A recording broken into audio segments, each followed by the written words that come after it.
പരിശുദ്ധന്മാരായ ദൈവമക്കൾക്ക് എല്ലാവർക്കും വന്ദനം. G2R പ്ലാറ്റ്ഫോമിലേക്ക് നിങ്ങൾക്ക് സ്വാഗതം.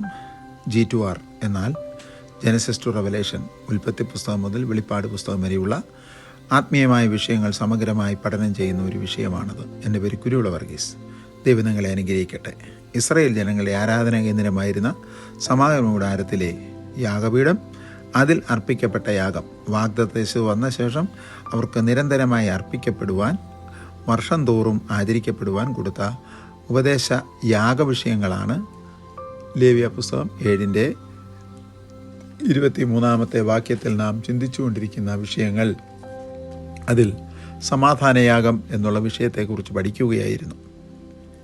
ഈ സമാധാനയാഗത്തെക്കുറിച്ച് ശ്രദ്ധേയമായ ധാരാളം വിഷയങ്ങൾ പിന്നെയുമുണ്ട്. അവയൊന്നൊന്നായി വിവരിപ്പാൻ സാധ്യമല്ല. എന്നിരുന്നാലും അവയിൽ ചിലതുകൂടി ആത്മീയരായ ദൈവമക്കൾ പഠിക്കേണ്ടതിനും ഗ്രഹിക്കേണ്ടതും ഉള്ളതുകൊണ്ട് അവയിൽ ചിലത്.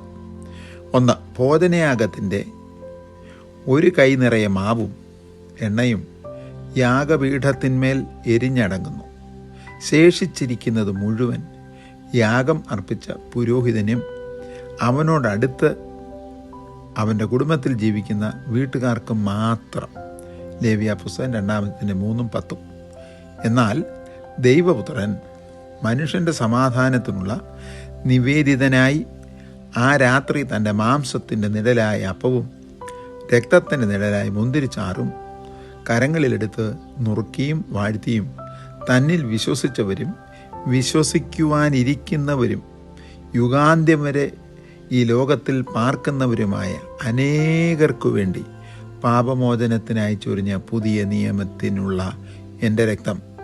മത്തായി സുവിശേഷം 26:28, യോഹന്നാൻ്റെ സുവിശേഷം 1:12. തന്നിൽ വിശ്വസിക്കുന്ന ഏവർക്കും ദൈവമക്കളായി തീരുവാൻ ദൈവം അധികാരം കൊടുത്തു. പഴയ നിയമത്തിലേത് യാഗാർപ്പകന്മാരെ പുരോഹിതനും അവരുടെ കുടുംബക്കാർക്കും വേണ്ടി മാത്രം. പുതിയ നിയമത്തിൽ യാഗാർപ്പകനാകുന്ന ക്രിസ്തുയേശു തന്നിൽ വിശ്വസിച്ചവരും വിശ്വസിച്ചുകൊണ്ടിരിക്കുന്നവരും വിശ്വസിപ്പാനിരിക്കുന്നതുമായ സകല വിശുദ്ധന്മാർക്കും വേണ്ടി യുഗാന്തരം വരെ ഈ ലോകത്തിൽ ജീവിച്ചിരിക്കുന്ന അനേകർക്കും വേണ്ടി പാപമോചനത്തിനായി ചൊരിഞ്ഞ പുതിയ നിയമത്തിൻ്റെ രക്തം. നോക്കൂ അതിനകത്തുള്ള വിഷയം.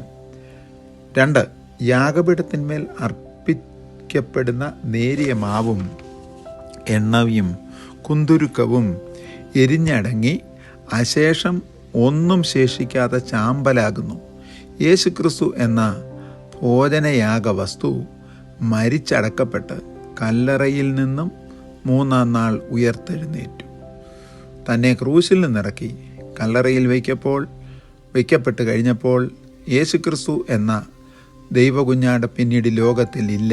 യാഗവസ്തു യാഗപീഠത്തിന്മേൽ എരിഞ്ഞടങ്ങുന്നത് പോലെ പ്രാണനെ വിട്ട് തല സ്വന്തം തോളിന്മേൽ ചായ്ച്ച് അടക്കപ്പെട്ടു. He was no more seen in this earth.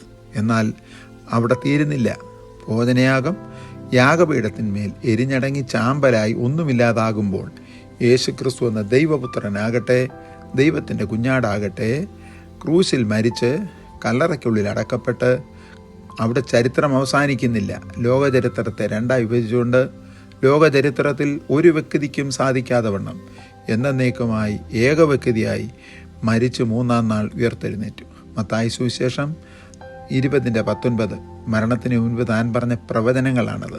മർക്കോസിൻ്റെ സുവിശേഷം 8:31, 10:34, ലൂക്കോസ് സുവിശേഷം 12:33, 24:7, കൊരിന്ത്യരുടെ 1-ാം ലേഖനം 15-ാം അധ്യായം 4-ാമത്തെ വാക്യം. പഴയ നിയമയാഗങ്ങൾ ഒന്നും തന്നെ ആരാധകന്മാർക്ക് മനസാക്ഷിയിൽ പൂർണ്ണ സമാധാനം വരുത്തുവാൻ കഴിയാത്ത വഴിപാടും യാഗവും അർപ്പിച്ചു പോന്നു. യാഗം അർപ്പിച്ചാലും കൈകളെ മലർത്തിയാലും സമാധാനത്തോടെ പോയിക്കൊള്ളുവീൻ എന്ന് പുരോഹിതൻ അനുവാദം കൊടുത്ത ശേഷം അവൻ അവിടെ നിന്ന് പോയാലും പിന്നെയും അവൻ്റെ ഹൃദയാന്തർഭാഗത്ത് താൻ ചെയ്ത പാപം, അകൃത്യം, അധർമ്മം, കൽപ്പനലംഘന വീണ്ടും അത് മാറ്റൊല്ലിക്കൊള്ളുന്നതിനാൽ അവന് പൂർണ്ണ സമാധാനം വരുത്തുവാൻ ആ യാഗവസ്തുക്കൾക്ക് കഴിഞ്ഞില്ല എന്ന് അനുഭവത്തോടുകൂടെ വിഷയം ഗ്രഹിച്ചറിഞ്ഞ് അനുഭവിച്ച പൗലോസ് എബ്രായർക്ക് എഴുതിയ ലേഖനം 9-ാം അധ്യായം 9-ാമത്തെ വാക്യത്തിൽ തിട്ടവും തെളിവുമായി പറഞ്ഞിരിക്കുന്നു. എന്നാൽ ക്രിസ്തുവോ തന്നെത്താൻ ദൈവത്തിന് സൗരഭ്യവാസനയായ വഴിപാടും യാഗവുമായി അർപ്പിച്ച്, എഫെസർക്ക് എഴുതിയ ലേഖനം 5:2, ക്രിസ്തുവോ തന്നെത്താൻ ഒരിക്കലായി നിവേദ്യമായി അർപ്പിച്ചു പൂർണ്ണത വരുത്തിയിരിക്കുന്നു. എബ്രായർക്ക് എഴുതിയ ലേഖനം 7:27, 9:7, 11, 12. അപ്പോൾ ആ യാഗവസ്തുവാകുന്ന ക്രിസ്തുയേശുവിൻ്റെ പരമയാഗത്തിൽ വിശ്വസിക്കുന്നവർക്ക് ആശ്വാസത്തോടുകൂടെ ദീർഘശ്വാസം വിട്ട് ദൈവത്തെ മഹത്വപ്പെടുത്തുവാൻ കഴിയും. നമുക്ക് പൂർണ്ണ സമാധാനം വരുത്തി നാം ചെയ്ത പാപത്തെക്കുറിച്ച് പിന്നെ ഓർക്കാതെ വണ്ണം അത് സമുദ്രത്തിൻ്റെ ആഴത്തിലേക്ക് ദൈവപുത്രൻ ചവിട്ടി താഴ്ത്തിയിരിക്കുന്നു. ഇനിയും അത് നമ്മെ പിന്തുടരുകയില്ല. ആകയാൽ ഇനിയും യാതൊരുവിധ മൃഗരക്തവും ചിന്തിയുള്ള യാഗം ആവശ്യമില്ല എന്ന് വിശുദ്ധ പൗലോസ് പറയുകയാണ്. എബ്രായർക്ക് എഴുതിയ ലേഖനം 9:22, 26, 10:26. ഒരു പക്ഷേങ്കിൽ ഈ വാക്യങ്ങളൊക്കെ ആവർത്തിച്ച് കേൾക്കുമ്പോൾ വിരക്തി തോന്നാം. പക്ഷേ അത് വിരക്തി തോന്നണ്ട. നമ്മുടെ കർത്താവ് നമുക്ക് വേണ്ടി കാൽവറിയിൽ സഹിച്ച ക്രൂശുമരണത്തിൻ്റെ വിവരം മാത്രമാണ് ഇവിടെ നമ്മൾ പഠിക്കുകയും കേൾക്കുകയും ചെയ്യുന്നത്. അവസാനമായി ഭോജനയാഗത്തെക്കുറിച്ചുള്ള വിഷയത്തിൽ യേശുക്രിസ്തു നിർവഹിച്ച് പൂർത്തി വരുത്തിയ പഴയ നിയമത്തിലെ നിഴലായ ഭോജനയാഗത്തിൻ്റെ പൊരുളായ തിരുവത്താഴത്തിൽ കൂടി ദൈവപുത്രൻ എന്ന കർത്താവ് രാജാധിരാജാവ് വെളിപ്പാട് പുസ്തകം 17, 14, 19, 16 ജാതികൾ, ഗോത്രങ്ങൾ, ഭാഷകൾ, വംശങ്ങൾ എന്നിവയിൽ നിന്നുള്ളവരെ രക്തം കൊടുത്ത് വിലയ്ക്ക് വാങ്ങി രാജകീയ പുരോഹിതവർഗം ആക്കി തൻ്റെ ദിവ്യ ശരീരത്തിൻ്റെ അംശികളും കൂട്ടാളികളും ആക്കി. ഇതിൽ കൂടി പല നൂറ്റാണ്ടുകളായി ലേവി പുരോഹിതന്മാർ നടത്തിവന്ന ഭോജനയാഗവും എന്നേക്കുമായി നിറവേറ്റി. ആകയാൽ വിശുദ്ധന്മാരെ, ഇനി ഒരു യാഗവും നാം അർപ്പിക്കേണ്ട. നാം സമാധാനം പ്രാപിക്കേണ്ടതിനു വേണ്ടി ദൈവപുത്രൻ നമുക്കായി നാം ജനിക്കുന്നതിന് മുൻപേ ക്രൂശിൽ തന്നെത്താൻ ഏൽപ്പിച്ച് സമാധാനം വരുത്തിയിരിക്കുന്നു. സ്തോത്രം. ഭോജനയാഗമായിരിക്കുന്നു. നമുക്ക് കർത്താവിൽ നിന്ന് പ്രാപിക്കാം. ആ ദൈവവചനത്തെ നമുക്ക് ഭക്ഷിക്കാം. അതിൻ്റെ ഓർമ്മയ്ക്കായി സഭായോഗങ്ങളിലോ അല്ലാതെയോ നടത്തി വരുന്ന തിരുമേശയിൽ കർത്താവിൻ്റെ ശരീരത്തിൻ്റെ നിഴലാകുന്ന അപ്പവും രക്തത്തിൻ്റെ നിഴലാകുന്ന പാനപാത്രവും കുടിച്ച് ദൈവത്തെ മഹത്വപ്പെടുത്തി ജീവിക്കാം. യാഗങ്ങളിൽ മൂന്നാമത്തേത് സമാധാനയാഗമാണ്. Piece offering. ലേവ്യ പുസ്തകം 3-ാമത്തെ അധ്യായം 1, 6, 12 വാക്യങ്ങൾ. സമാധാനയാഗം എന്നുള്ളതിൻ്റെ എബ്രായ പദം ഷെല്ലീം, SHELLIM എന്നത്രേ. എബ്രായ ഭാഷയിലുള്ള ശാലേം, ശാലോം ഉൽപ്പത്തി പുസ്തകം 14-18, സങ്കീർത്തനം 76:2, എബ്രായർക്ക് എഴുതിയ ലേഖനം 7:1-2, ശാലോം ന്യായാധിപന്മാരുടെ പുസ്തകം 6:24 ഇത്യാദി പദങ്ങൾ എല്ലാം മൂല വാക്കിൽ ഷെല്ലിം അഥവാ സമാധാനം എന്ന വാക്കിൻ്റെ പര്യായ പദങ്ങൾ അത്രേ. ഷെല്ലിം എന്ന പദത്തിൻ്റെ പര്യായ പദങ്ങളാണ് ശാലേമും സലാമും എല്ലാം. ഷെല്ലിം എന്ന പദത്തിന് സമാധാനം തരുന്നത്, സമാധാനം പ്രദാനം ചെയ്യുന്നത് എന്ന് ഒക്കെയാണ് അർത്ഥം അങ്കുരിക്കുന്നത്. സമാധാനയാഗം ഒരുവൻ അർപ്പിക്കുന്നത് ഒരുവൻ ചെയ്ത പാപം, അകൃത്യം, കൽപ്പന ലംഘനം എന്നിവയ്ക്കുള്ള ശിക്ഷയിൽ നിന്നുള്ള വിടുതലിനായിട്ടല്ല. It is not for the redemption of the sins or iniquity he or she has committed അല്ല. പ്രത്യുത പ്രധാനമായി ഒരുവനോ ഒരു കുടുംബമോ ദേശമോ സമാധാനവും സ്വസ്ഥവുമായി വസിക്കുന്നു, സമൃദ്ധിയായിരിക്കുന്നു. അതിനെ കാരണക്കാരനായ ദൈവത്താൽ പരിപാലിക്കപ്പെടുന്നതിനെ അനുഭവിക്കുമ്പോൾ യഹോവയ്ക്ക് അർപ്പിക്കുന്ന സ്വമേധാദാനമാകുന്നു, ഫ്രീ വിൽ സാക്രിഫൈസ് ആകുന്നു ഈ സമാധാനയാഗം. സങ്കീർത്തനങ്ങൾ 66:16 മുതൽ 20, 116:8, 9, 12, 13 വാക്യങ്ങൾ വായിച്ചാൽ മതിയാകും. കർത്താവ് എനിക്ക് ചെയ്ത സകല ഉപകാരങ്ങൾക്കും തക്കവണ്ണം ഞാൻ അവന് എന്ത് പകരം കൊടുക്കും? പകരം കൊടുക്കുന്നത് സമാധാനയാഗമാണ്. കർത്താവെ, സമാധാനമായി എന്നെയും എൻ്റെ കുടുംബത്തെയും പരിപാലിക്കുന്നതിനാൽ സ്തോത്രം. എന്തെല്ലാമാണ് കർത്താവ് ചെയ്യുന്ന ഉപകാരങ്ങൾ? കണ്ണിനെ കണ്ണുനീരിൽ നിന്ന്, കാലിനെ വീഴ്ചയിൽ നിന്ന്, പ്രാണനെ മരണത്തിൽ നിന്ന് ഒക്കെ വിടുവിച്ചതിന് നന്ദി സൂചകമായി ദൈവസന്നിധിയിൽ അർപ്പിക്കുന്ന യാഗം സമാധാനയാഗം. അങ്ങനെയാകുന്നുവെങ്കിൽ നാം എത്ര തവണ ദൈവത്തെ മഹത്വപ്പെടുത്തിയാലും പര്യാപ്തമല്ല. കാരണം എത്രയോ അത്ഭുതങ്ങൾ നമ്മുടെ ജീവിതത്തിൽ കൂടെ നമ്മൾ അനുഭവിച്ചിട്ടുണ്ട്. കൈപ്പേറിയ അനുഭവങ്ങൾ കൂടെ നാം കടന്നുപോയിട്ടുണ്ട്. ഒരിക്കലും ഇത് തീരുകയില്ല എന്ന് ചിന്തിച്ച തിരമാലകൾ പോലുള്ള പ്രശ്നങ്ങളുടെ നടുവിൽ കൂടെ നാം കടന്നു പോയിട്ടുണ്ട്. മരണത്തിൻ്റെ താഴ്വരകളിൽ കൂടെ സങ്കീർത്തനക്കാരൻ്റെ ഭാഷയിൽ പറഞ്ഞാൽ കടന്നു പോയിട്ടില്ലേ? മാറായുടെ അവസ്ഥയിൽ കൂടി കടന്നില്ലേ? ആ സന്ദർഭങ്ങളിലൊക്കെ അതിൽ നിന്ന് വിടുതൽ നിന്ന് സ്വസ്ഥവും സമാധാനവുമുള്ള ജീവിതം പ്രദാനം ചെയ്തതിന് അതിന് പ്രത്യുപകാരമായി ചെയ്യുന്ന കാര്യമാണ് സമാധാനയാഗം.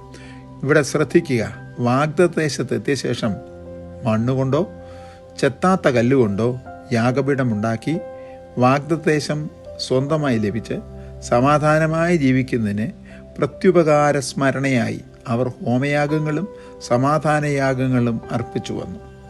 മിസ്രൈമിലെ നീലനദിയുടെ ഓരത്തിൽ ഗോശൻ ദേശത്ത് അഗതികളും പരദേശികളുമായി പാർത്ത ഞങ്ങൾക്ക് ഇവിടെ പിതാക്കന്മാരോട് വാഗ്ദത്തം ചെയ്തതും പാലൊഴുകുന്നതും തേനൊഴുകുന്നതും മുന്തിരിത്തോട്ടങ്ങളും വെക്കാത്ത വീടുകളും കുഴിച്ചെടുക്കാത്ത കിണറുകളുമൊക്കെ തന്നതിനാൽ ദൈവം ചെയ്യുന്ന നന്മകൾക്ക് കൊടുക്കുന്ന അനുഗ്രഹ സ്മരണയാണ് സമാധാനയാഗം. പുറപ്പാട് ദിവസം 20-24-25 വാക്യങ്ങൾ. ഓരോ ദിവസവും ഉഷസ്സുതോറും യാഗപീഠത്തിൽ തീ കെട്ടു പോകാതെ വണ്ണം അതിന്മേൽ വിറക് കത്തിച്ച് ഹോമയാഗവും അടുക്കി വെച്ച് അതിന്മേൽ സമാധാനയാഗങ്ങളും മേധസ്സും അടുക്കി വെച്ച് സമാധാനയാഗങ്ങളുടെ മേധസ് അർപ്പിക്കണം. ഇതൊരു പ്രമാണമാണ്. എങ്കിൽ ദൈവമക്കൾ കിടന്നുറങ്ങി ഉണരുമ്പോൾ, ദാവീദിൻ്റെ ഭാഷയിൽ പറഞ്ഞാൽ, ഞാനോ കിടന്നുറങ്ങി യഹോവ എന്നെ താങ്ങിയതുകൊണ്ട് ഞാൻ ഉണർന്നിരിക്കുന്നു, നന്ദി സൂചകമായി രാവിലെ എഴുന്നേറ്റ് ഒരു സമാധാനയാഗം ദൈവത്തിന് സ്തോത്രം അർപ്പിക്കുവാൻ നാം കടപ്പെട്ടവരല്ലേ? നാം അത് ചെയ്യുന്നുണ്ടോ? അതോ സൂര്യനുദിക്കുന്നതിന് വരെ, സൂര്യൻ ഉച്ചയ്ക്ക് വരുന്നിടം വരെ കിടന്നുറങ്ങി എഴുന്നേറ്റ് ഏതെങ്കിലും കാര്യങ്ങൾക്ക് പോവുകയാണോ? അല്ല. പലരും കിടക്കയിൽ പ്രവേശിച്ചു അടുത്ത ദിവസം കാണാതെ നിർവിചാരികളായി കിടന്നുറങ്ങി രാത്രിയുടെ യാമങ്ങളിൽ ലോകത്തിൽ നിന്ന് മാറ്റപ്പെട്ട ചരിത്രങ്ങൾ എത്രയോ ചുറ്റും കിടക്കുന്നു. അതിന് നടുവിൽ പിന്നെയും ഒരു ദിവസം കൂടെ കാണുവാൻ കൃപ തന്ന ദൈവത്തിന് ഒരു ദൈവപൈതൽ കൊടുക്കുന്ന സ്തോത്ര സ്വരമാകുന്നു നമ്മുടെ നാവിൽ നിന്ന് പുറപ്പെടുന്ന സമാധാനയാഗം. യഹോവയുടെ പ്രത്യക്ഷത ലഭിക്കുന്ന സമയത്തൊക്കെയും ഇസ്രായേൽ ജനം യഹോവയ്ക്ക് സമാധാനയാഗം അർപ്പിച്ചുകൊണ്ടേയിരുന്നു. ലേവ്യ പുസ്തകം 9:1-4 വരെയുള്ള വാക്യങ്ങൾ. യുദ്ധങ്ങൾ വരാതെ, ക്ഷാമങ്ങൾ വരാതെ, പകർച്ചവ്യാധികൾ വരാതെ, കുഞ്ഞുങ്ങൾ നശിച്ചു പോകാതെ, പെട്ടെന്നുള്ള നാശനഷ്ടങ്ങൾ വന്നു ചേരാതെ, അവരുടെ കൃഷിയും ഫലങ്ങളും അനുഗ്രഹിക്കപ്പെടുമ്പോൾ, അവരുടെ മൃഗങ്ങൾ അതിൻ്റെ തക്ക സമയത്ത് അതിൻ്റെ ഫലങ്ങൾ കൊടുക്കുമ്പോഴൊക്കെ ദൈവത്തിന് കൊടുക്കുന്ന നന്ദിയാണ് അവരുടെ സമാധാനയാഗമെങ്കിൽ അതിനപ്പുറത്ത് എത്രയോ നന്മകൾ നാം പ്രാപിച്ചു കഴിഞ്ഞു. ജനത്തിൻ്റെ അനുഗ്രഹത്തിനായിട്ട് പുരോഹിതന്മാർ യാഗമൃഗങ്ങളെ സമാധാനയാഗമായി അർപ്പിക്കുകയും യാഗമൃഗങ്ങളുടെ രക്തം യാഗപീഠത്തിന്മേൽ ചുറ്റും തളിക്കുകയും ചെയ്യും. ലേവ്യ പുസ്തകം 9:18. അഹരോൻ യഹോവയുടെ സന്നിധിയിൽ പാപയാഗം, ഹോമയാഗം, സമാധാനയാഗം എന്നിവ അർപ്പിച്ച ശേഷം മേധസ്സും അഹരോനും സമാഗമന കൂടാരത്തിൽ കടന്നിട്ട് പുറത്തു വന്ന് ജനത്തിന് നേരെ കൈ ഉയർത്തി അവരെ ആശീർവദിക്കുമായിരുന്നു. 2 കൈകളും ഉയർത്തി അവരെ അനുഗ്രഹിക്കുമായിരുന്നു. ലേവ്യ പുസ്തകം 9:22-23 എന്നീ വാക്യങ്ങൾ. ജനങ്ങൾക്ക് എല്ലായ്പ്പോഴും യഹോവയുടെ പ്രസാദം ലഭിപ്പാൻ ആഗ്രഹിക്കുന്നുവോ, എപ്പോഴെല്ലാം പ്രസാദം ലഭിപ്പാൻ ആഗ്രഹിക്കുന്നുവോ അപ്പോഴെല്ലാം അവർ യഹോവയ്ക്ക് സമാധാനം യാഗം അർപ്പിക്കും. അത് ലേവ്യ പുസ്തകം 19:1-5 വരെയുള്ള വാക്യങ്ങളിൽ എഴുതിയിരിക്കുന്നു.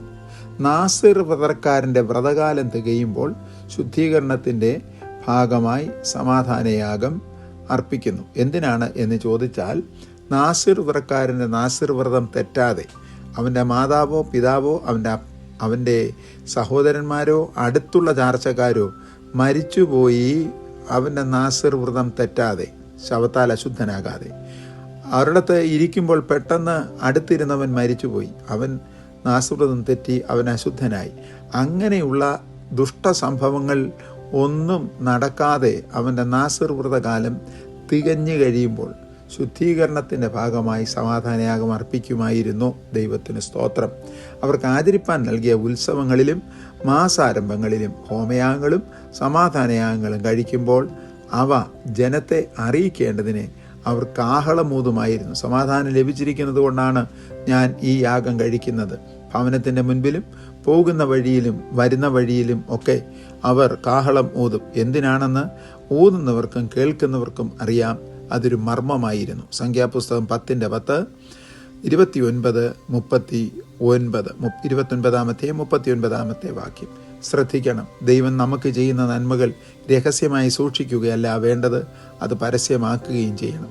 കാരണം അതൊരു സാക്ഷ്യമായി പരസ്യപ്പെടുത്തുമ്പോൾ അതേ അവസ്ഥയിൽ കൂടി കടന്നു പോകുന്ന വ്യക്തികൾക്കും അതൊരു അനുഗ്രഹത്തിന് പാഠമാകും, അനുഗ്രഹ വിഷയമാകും.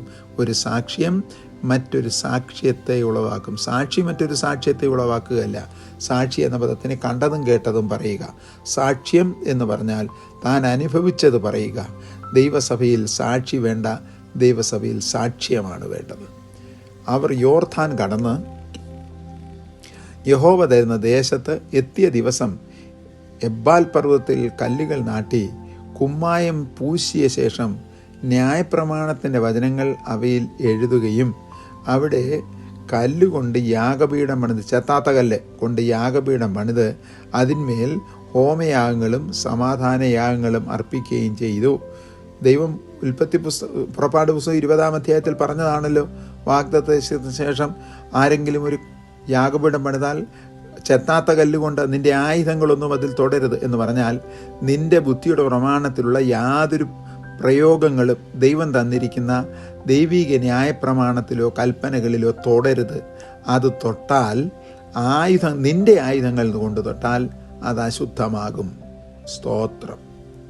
അതുകൊണ്ട് ജാഗ്രതയോടുകൂടെ മാത്രമേ ദൈവത്തിൻ്റെ വചനത്തിൻ്റെ മുൻപാകെ പ്രവർത്തിക്കുകയും പ്രസംഗിക്കുകയും ചെയ്യുകയും അനുഷ്ഠിക്കുകയും ചെയ്യാവൂ.